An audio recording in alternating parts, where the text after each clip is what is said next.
എല്ലാവർക്കും നമസ്കാരം. പഹൽഗാം സംഭവത്തിന് ശേഷം എല്ലാവരും കാശ്മീർ പ്രശ്നത്തിൻ്റെ കാരണക്കാരെ തേടി നടക്കുകയാണല്ലോ. എന്തുകൊണ്ടാണ് അവിടെ ഭീകരവാദം ഉണ്ടാകുന്നത്, എന്തുകൊണ്ടാണ് പാകിസ്ഥാൻ അവിടെ ആക്രമിക്കുന്നത്, ആരാണ് കാരണക്കാർ എന്നിങ്ങനെ തമ്മിൽ പഴിച്ചും കുറ്റപ്പെടുത്തിയും ആക്ഷേപിച്ചും എല്ലാവരും ചാനലുകളിലും പൊതുവേദികളിലും പ്രസംഗിച്ചുകൊണ്ടേയിരിക്കുകയാണ്. ഇടയ്ക്കിടയ്ക്ക് നമ്മൾ ഒന്നിച്ച് നിൽക്കും എന്നും പറയുന്നുണ്ട്. അപ്പം അതിൻ്റെ വാദപ്രതിവാദങ്ങൾ അവിടെ നിൽക്കട്ടെ. എങ്ങനെയാണ് പാകിസ്ഥാൻ ഉണ്ടായത്, ആരാണ് പാകിസ്ഥാൻ ഉണ്ടായതിൻ്റെ കാരണക്കാർ, എങ്ങനെയാണ് കാശ്മീർ പ്രശ്നം ഉണ്ടായത് എന്നുള്ളത് ചരിത്രപരമായ ഒരു ലഘുവായ ഒരു അന്വേഷണം നമ്മൾ നടത്തേണ്ടതാണ്. ഒന്ന്, പാകിസ്ഥാൻ എന്ന ആ ഒരു ആശയം ഉണ്ടായതും പാകിസ്ഥാൻ എന്ന രാജ്യമുണ്ടായതും അത് രണ്ടും കോൺഗ്രസിൻ്റെ സൃഷ്ടിയാണ്. കോൺഗ്രസ് ആണ് ആദ്യമായി ഇസ്ലാമിൻ്റെ സംസ്കാരമുണ്ട്, ഹിന്ദുക്കൾക്ക് വേറെ സംസ്കാരമാണ്. ഈ രണ്ട് സംസ്കാരങ്ങളുടെയും ശരിയായ യോജിപ്പാണ് ഭാരതത്തിൻ്റെ സ്വാതന്ത്ര്യ സമരം എന്നായിരുന്നു കോൺഗ്രസിൻ്റെ നിലപാട്. സമരങ്ങൾ നിർത്തിവെക്കാൻ വേണ്ടി വന്നാൽ തയ്യാറാണ്, ഹിന്ദു മുസ്ലിം ഐക്യം ഉണ്ടാക്കുന്നതിന് വേണ്ടിയിട്ട് എന്നും കോൺഗ്രസ് പ്രഖ്യാപിച്ചു. അങ്ങനെ മതസംസ്കാരവാദം ആദ്യമായി ഭാരതത്തിൻ്റെ സ്വാതന്ത്ര്യ സമര വേളയിൽ ഉയർത്തുകയും മുസ്ലിങ്ങൾ വേറെ സംസ്കാരത്തിൻ്റെ ആൾക്കാരാണ് എന്ന് പ്രഖ്യാപിക്കുകയും ചെയ്തത് കോൺഗ്രസ്സാണ്. ആ വാദം നടത്തി അവർ വേറെയാണ്, അവരെ അതുകൊണ്ട് സ്വാതന്ത്ര്യ സമരവുമായിട്ട് എങ്ങനെയെങ്കിലും ബന്ധിപ്പിക്കാൻ നമ്മൾ നോക്കേണ്ടതാണ് എന്നൊക്കെ പറഞ്ഞുകൊണ്ട് കോൺഗ്രസ് ശ്രമങ്ങൾ നടത്തിക്കൊണ്ടിരിക്കുമ്പോഴാണ് ഖിലാഫത്ത് പ്രസ്ഥാനം ഉണ്ടാകുന്നത്. 1921 19, 20, 21 ഖിലാഫത്ത് പ്രശ്നം ഉണ്ടാവുകയും അതൊരു സുവർണ അവസരമായിട്ട് കോൺഗ്രസ് പ്രഖ്യാപിക്കുകയും ചെയ്തു.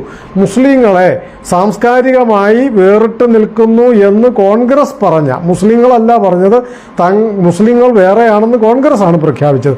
ആ മുസ്ലിങ്ങളെ കൂടെ ചേർക്കുവാൻ, കൂടെ കൊണ്ടുവരാനുള്ള ഒരു അവസരമാണ്.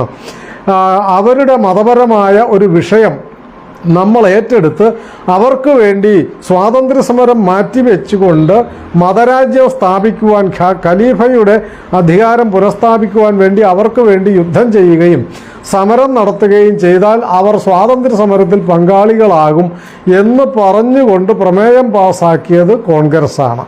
അങ്ങനെ ഒരു പ്രമേയം പാസാക്കിയപ്പോൾ ശ്രദ്ധിക്കേണ്ട കാര്യം, നമ്മളോട് പറഞ്ഞു തന്നത് ഇത് സ്വാതന്ത്ര്യ സമരത്തിന് വേണ്ടിയുള്ള നിസ്സഹകരണ പ്രസ്ഥാനമാണ് എന്നാണ് ഇപ്പോഴും വിദ്യാലയങ്ങളിൽ പഠിപ്പിച്ചുകൊണ്ടിരിക്കുന്നതാണ്. അത് സ്വാതന്ത്ര്യ സമര സ്വാതന്ത്ര്യത്തിന് വേണ്ടി നടത്തിയതല്ല ആ സമരം എന്നും നിസ്സഹകരണ പ്രസ്ഥാനം സ്വാതന്ത്ര്യ സമരത്തിൻ്റെ ഭാഗമല്ല എന്നും മനസ്സിലാക്കാൻ ഒരൊറ്റ കാര്യം പരിശോധിച്ചാൽ മതി.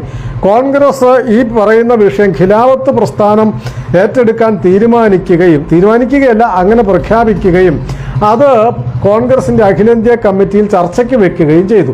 ചർച്ചയ്ക്ക് വെച്ചപ്പോൾ അത് വാദപ്രതിവാദങ്ങളുണ്ടായി. അത് ഏറ്റെടുക്കരുത് എന്ന് വലിയ ആൾക്കാർ പ്രഖ്യാപിച്ചു. മതകാര്യങ്ങൾ സ്വാതന്ത്ര്യ സമരവുമായിട്ട് കൂട്ടിക്കെട്ടരുത്, അത് മുസ്ലിങ്ങളുടെ മതപരമായ വിഷയം മാത്രമാണ്, അത് കോൺഗ്രസ് ഏറ്റെടുക്കരുത് എന്ന് പറഞ്ഞുകൊണ്ട് കോൺഗ്രസിലെ പ്രമുഖരായ ഒത്തിരി പേർ അതിനെ എതിർക്കുകയും അവസാനം വോട്ടിനിടാൻ തീരുമാനിക്കുകയും ചെയ്തു. നിസ്സഹകരണ സമരം പ്രമേയം വോട്ടിനിടേണ്ടി വന്നു. ആ വോട്ടിനിട്ടതിൽ 884 പേര് അതിനെതിരെ വോട്ട് ചെയ്തു എന്ന് ഓർക്കണം. എന്ന് വെച്ചാൽ സ്വാതന്ത്ര്യ സമരത്തിന് വേണ്ടിയുള്ള പ്രമേയമാണെങ്കിൽ 884 പേര് എതിർത്ത് വോട്ട് ചെയ്യുമോ?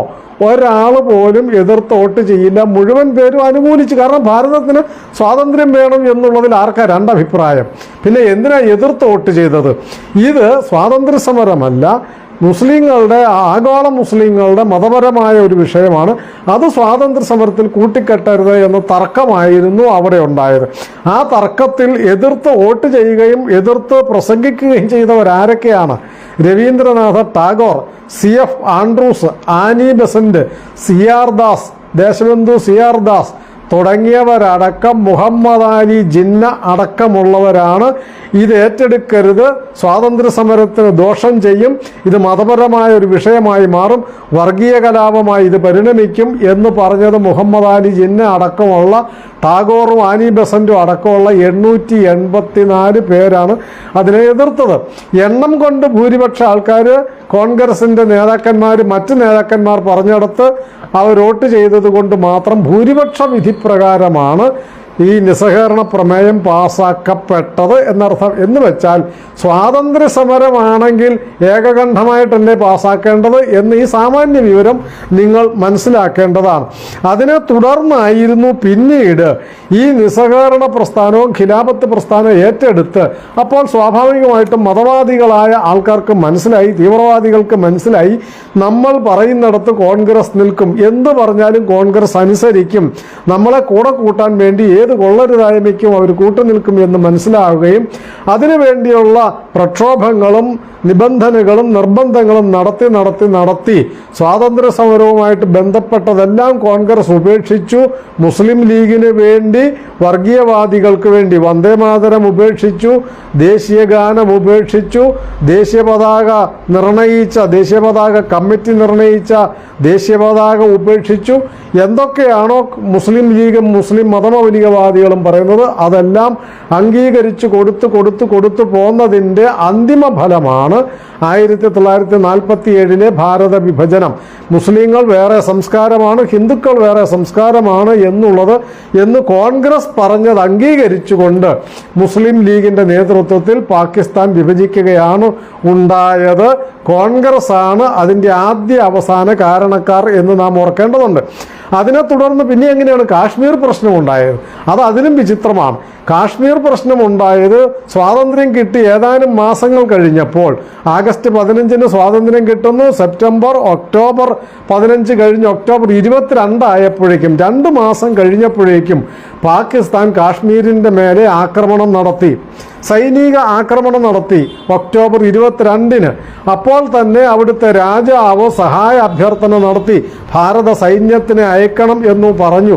പക്ഷേ അന്ന് സ്വതന്ത്ര ഭാരതത്തിൻ്റെ പരമാധികാരിയായിരുന്നത് ജവഹർലാൽ നെഹ്റു അല്ല.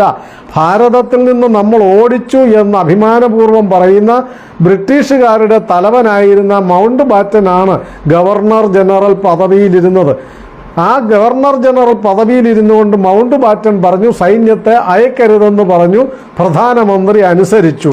പിന്നീട് കുറച്ച് ദിവസങ്ങൾ കഴിഞ്ഞപ്പോൾ കുറേ അധികം ശ്രീനഗർ വരെ അടുത്ത് വരെ വന്നു. അനേകം ഭൂപ്രദേശങ്ങൾ പാകിസ്ഥാൻ പിടിച്ചെടുത്തു. ഭാരതത്തിൻ്റെ ഭൂപ്രദേശങ്ങൾ കാശ്മീരിലേത് പിടിച്ചെടുത്തു. അപ്പോഴും സൈന്യ തലവന്മാരും മറ്റാൾക്കാരും പറഞ്ഞു ഭൂമി തിരിച്ചു പിടിക്കണം എന്ന് പറഞ്ഞപ്പോൾ ജവഹർലാൽ നെഹ്റു മൗണ്ട് ബാറ്റൻ്റെ നിർദ്ദേശപ്രകാരം ഏകപക്ഷീയമായി വെടിനിർത്തൽ പ്രഖ്യാപിച്ചു. തീർന്നില്ല. മൗണ്ട് ബാറ്റൻ്റെ നിർദ്ദേശപ്രകാരം ആരും ആവശ്യപ്പെടാതെ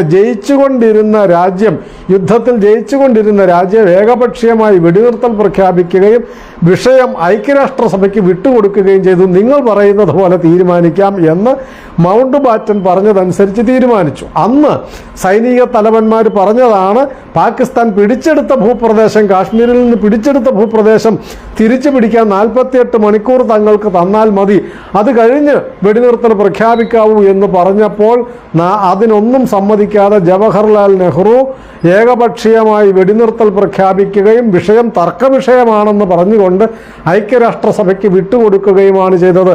അങ്ങനെയാണ് പാക് ഒക്യുപ്പൈഡ് കാശ്മീർ അഥവാ ആസാദ് കാശ്മീർ എന്ന പ്രദേശം ഉണ്ടാക്കിയത് ജവഹർലാൽ നെഹ്റു ആണ്, കോൺഗ്രസ് ആണ് എന്നർത്ഥം.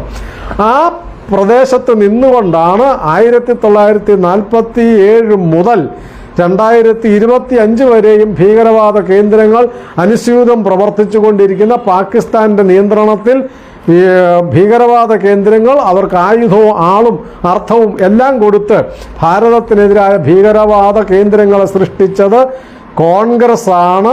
ആസാദ് കാശ്മീർ സൃഷ്ടിച്ചത് അഥവാ പാക് ഒക്യുപ്പൈഡ് കാശ്മീർ സൃഷ്ടിച്ചത് കോൺഗ്രസ് ആണ്, ജവഹർലാൽ നെഹ്റു ആണ്. ഇതിൽ വിചിത്രമായ ഒരു കാര്യം നമ്മൾ എല്ലാവരും അന്വേഷിച്ച് കണ്ടുപിടിക്കേണ്ട ഒരു ഉത്തരം, ഭാരതത്തിൽ നിന്ന് ഓടിച്ച നമ്മളായിട്ട് നമ്മുടെ പൂർവികന്മാർ സമരം നടത്തി ഓടിച്ച ബ്രിട്ടീഷുകാരുടെ ഭരണത്തലവനെ സ്വാതന്ത്ര്യാനന്തര ഭാരതത്തിൻ്റെ പരമാധികാരം ഏൽപ്പിച്ചു കൊടുത്തത് എന്തിനായിരുന്നു കോൺഗ്രസ് എന്നുള്ളത് നമ്മൾ അന്വേഷിച്ച് അറിയേണ്ട കാര്യമാണ്.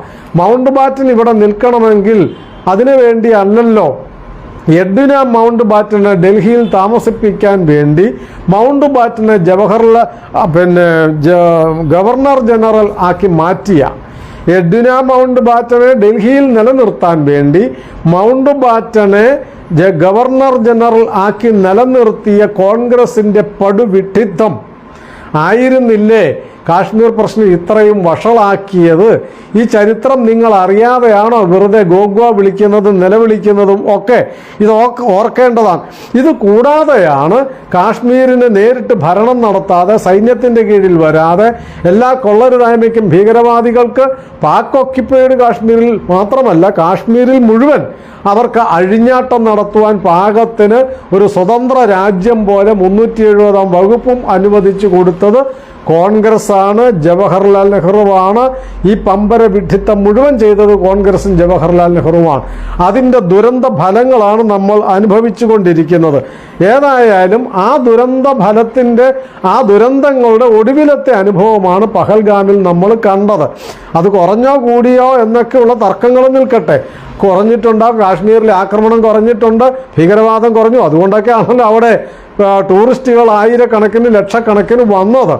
പക്ഷെ അതിൻ്റെ വിജയമോ പരാജയമോ ഒക്കെ അവിടെ നിൽക്കട്ടെ. മറിച്ച് ഈ ഭാരതത്തിൻ്റെ സ്വാതന്ത്ര്യാനന്തര ഭാരതത്തിൻ്റെ പരമാധികാരം ഭാരതത്തിൽ നിന്ന് ഓടിക്കപ്പെട്ട ബ്രിട്ടീഷുകാരൻ്റെ ഭരണത്തലവനായ മൗണ്ട് ബാറ്റനെ ഏൽപ്പിച്ചു കൊടുത്ത പമ്പര വിഡ്ഢിത്തം കോൺഗ്രസ് കാണിച്ചത് എന്തിനാണ് എന്ന ഉത്തരം അവർ പറയേണ്ടതുണ്ട്.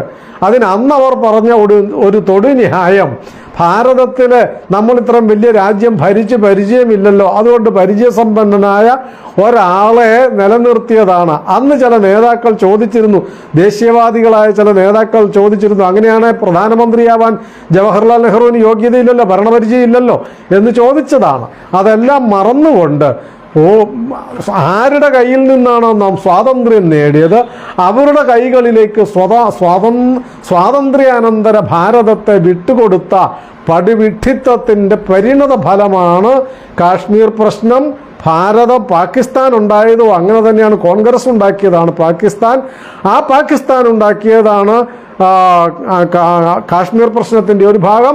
ആ കാശ്മീർ പ്രശ്നം മുഴുവനായിട്ടുണ്ടാക്കിയത് കോൺഗ്രസും ജവഹർലാൽ നെഹ്റുവാണ്. 2025 നാം അനുഭവിച്ചു കൊണ്ടിരിക്കുന്നു. ഈ ചരിത്രം തിരിച്ചറിയാതെ കോൺഗ്രസ്സുകാർ ഈ മീശ കുരുത്ത് വരുന്ന കുറെ പൊടി പിള്ളേര് കടന്ന് ഞാഞ്ഞൂലികളെപ്പോലെ നുളയ്ക്കുന്നത് അവർ ചരിത്രമറിയാത്തത് കൊണ്ടായിരിക്കും.